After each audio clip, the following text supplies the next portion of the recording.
Hello students, my name is Manisha and welcome to my YouTube channel. Students, मैंने आपको chapter शुरू करवाया हुआ है रिस्पॉन्सिबिलिटी अकाउंटिंग।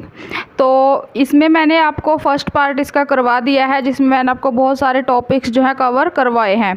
तो अगर आप सभी ने अभी तक उस वीडियो को नहीं देखा है तो आप उस वीडियो को देख लीजिएगा। मैं उस वीडियो का लिंक आपको इसी वीडियो के डिस्क्रिप्शन बॉक्स में प्लेलिस्ट की फॉर्म में दे दूँगी और ऊपर वीडियो के आई बटन में भी दे दूँगी। तो आज की वीडियो में स्टूडेंट्स हम बात करेंगे रिस्पॉन्सिबिलिटी सेंटर्स क्या होते हैं और कितने टाइप्स के होते हैं। तो चलिए वीडियो को शुरू करते हैं। तो सबसे पहले मैं आपको थोड़ा बता देती हूँ कि मैंने आपको प्रीवियस वीडियो में क्या बताया था। तो रिस्पॉन्सिबिलिटी अकाउंटिंग के बारे में मैंने आपको क्या बताया था कि रिस्पॉन्सिबिलिटी अकाउंटिंग कंट्रोल करने की एक ऐसा सिस्टम है, एक ऐसी टेक्निक है जिसमें कॉस्ट को जो है कंट्रोल करने के लिए रिस्पॉन्सिबिलिटीज़ को डिसाइड किया जाता था। ठीक है, और इसमें हर पर्सन को जो है अपनी अपनी रिस्पॉन्सिबिलिटी को पूरा करने के लिए उनको राइट्स भी जो है इसमें दिए जाते थे। इसमें बेसिकली क्या किया जाता था कि कोई भी ऑर्गेनाइजेशन है, कोई भी कंपनी है, बहुत बड़ी कंपनी है, उसके छोटे छोटे उसके जो डिपार्टमेंट्स होते हैं उनमें उसको डिवाइड कर दिया जाता था और हर डिपार्टमेंट का जो है मैनेजर जो है अलग होता था। ठीक है, तो उस मैनेजर के पास जो है राइट्स भी होते थे अपने कामों को पूरा करने के लिए। तो यही मैंने आपको रिस्पॉन्सिबिलिटी अकाउंटिंग के बारे में बताया था। तो अब देख लेते हैं हम कि रिस्पॉन्सिबिलिटी सेंटर्स क्या होते हैं।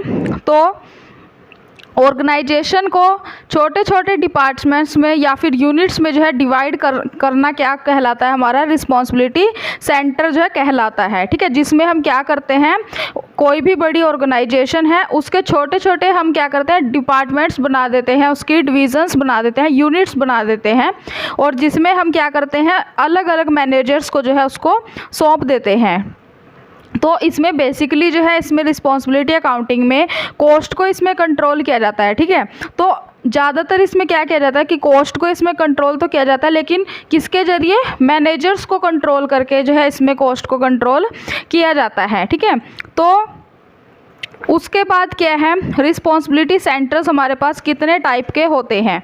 तो बेसिकली यहाँ पे 4 हमें रिस्पॉन्सिबिलिटी सेंटर्स जो है दिए गए। हाँ जी, फर्स्ट है कॉस्ट सेंटर, सेकंड आपका है प्रॉफिट सेंटर है, थर्ड है इनकम सेंटर एंड फोर्थ क्या है, इन्वेस्टमेंट सेंटर्स। तो चलिए हम इनको एक एक करके डिस्कस करते हैं। तो जो हमारा सबसे पहले है कॉस्ट सेंटर। तो जो कॉस्ट हमारा सेंटर होगा, कॉस्ट डिपार्टमेंट होगा, वो क्या करेगा, उसका काम होगा सिर्फ और सिर्फ कॉस्ट को कंट्रोल करना। ठीक है, उसका मतलब होगा सिर्फ कॉस्ट से होगा कि जो भी प्रोडक्शन कॉस्ट है और जो सपोर्ट कॉस्ट है। ठीक है, प्रोडक्शन कॉस्ट आप जानते हो क्या होती है और सपोर्ट कॉस्ट क्या होती है। फॉर एग्जांपल कोई भी आप प्रोडक्शन आपने किया है तो वहाँ पे आप रिपेयर की आपको जो है वहाँ पे ज़रूरत पड़ेगी। ठीक है, या फिर जो भी एक्स्ट्रा खर्च, ठीक है, एक्स्ट्रा जो भी आप एक्सपेंसेस उसमें हो रहे हैं, तो उन सब को जो है देखना किसका काम होता है, कॉस्ट सेंटर का काम होता है। तो उसके लिए कौन रिस्पॉन्सिबल होगा कॉस्ट के लिए, कॉस्ट जो सेंटर का जो मैनेजर होगा वो उसके लिए जो है रिस्पॉन्सिबल होगा। ठीक है, उसका काम होगा प्रोडक्शन कॉस्ट और सपोर्ट कॉस्ट को चेक करना। इसके अलावा वो और किसी चीज़ को चेक नहीं करेगा, ना ही उसका काम होगा कि वो रेवेन्यू को चेक करे, ना ही वो प्रॉफिट को चेक करेगा और ना ही इन्वेस्टमेंट को चेक करेगा। वो उसका काम सिर्फ और सिर्फ होगा कॉस्ट को कंट्रोल करने का। ठीक है, तो ये हो गया आपका कॉस्ट सेंटर। उसके बाद है जो सेकंड आपका क्या है इसमें, इनकम सेंटर। तो इनकम सेंटर का जो क्या काम होगा, जो इनकम सेंटर का मैनेजर होगा उसका क्या काम होगा, उसका काम होगा सेल्स को चेक करना। उसको प्राइस से कोई लेना देना नहीं होगा कि प्राइस किसने डिसाइड किया है, कितना डिसाइड किया है, या फिर कॉस्ट कितनी आई है। उस मैनेजर का ये काम नहीं होगा, उसका इससे कोई भी लेना देना नहीं होगा। वो सिर्फ चेक करेगा सेल्स को। उसका काम क्या होगा कि वो किस तरह से जो है किसी भी टेक्निक से उसको जो है सेल्स को जो है इंक्रीज़ करना है, जिससे जो है प्रॉफिट्स जो है वो ज़्यादा से ज़्यादा हो, सेल्स जो है वो ज़्यादा से ज़्यादा हो। ठीक है, तो जो इनकम सेंटर का जो मैनेजर होगा वो ओनली क्या चेक करेगा, वो सिर्फ सेल्स को मैक्सिमाइज़ करने के लिए काम करेगा। तो ये हो गया इनकम सेंटर। उसके बाद थर्ड क्या है इसमें, प्रॉफिट सेंटर्स। तो प्रॉफिट सेंटर्स का क्या काम होता है, तो जो प्रॉफिट सेंटर्स का मैनेजर है वो क्या चेक करेगा, वो चेक करेगा प्रॉफिट्स को। हाँ जी, प्रॉफिट्स आपके कैसे कैलकुलेट होता है, रेवेन्यू माइनस करेंगे आप उसमें से कॉस्ट को। ठीक है, रेवेन्यू मैंने क्या बताया था आपको, सेल्स, रेवेन्यू का मतलब ही सेल्स को जनरेट करना होता है। ठीक है, तो सेल्स में से आप जब कॉस्ट को जो है माइनस करोगे तो आपको जो है प्रॉफिट आपका मिल जाएगा। तो जो प्रॉफिट सेंटर होता है वो कॉस्ट को भी चेक करेगा और इनकम को भी जो है वो चेक करेगा, रेवेन्यू को भी वो जो है चेक करेगा। उसके बाद लास्ट इसमें क्या है आपका इन्वेस्टमेंट सेंटर्स। तो जो इन्वेस्टमेंट सेंटर है, अब देखो जो कॉस्ट आपका सेंटर था वो सिर्फ कॉस्ट को चेक कर रहा था। ठीक है, कॉस्ट के लिए वो काम कर रहा था। और जो आपका रेवेन्यू सेंटर है, इनकम सेंटर है, वो सिर्फ क्या कर रहा था, सेल्स को मैक्सिमाइज करने के लिए काम कर रहा था। ठीक है, और जो आपका प्रॉफिट सेंटर था वो कॉस्ट को भी चेक कर रहा था और रेवेन्यू को भी चेक कर रहा था, सेल्स को भी जो है चेक कर रहा था।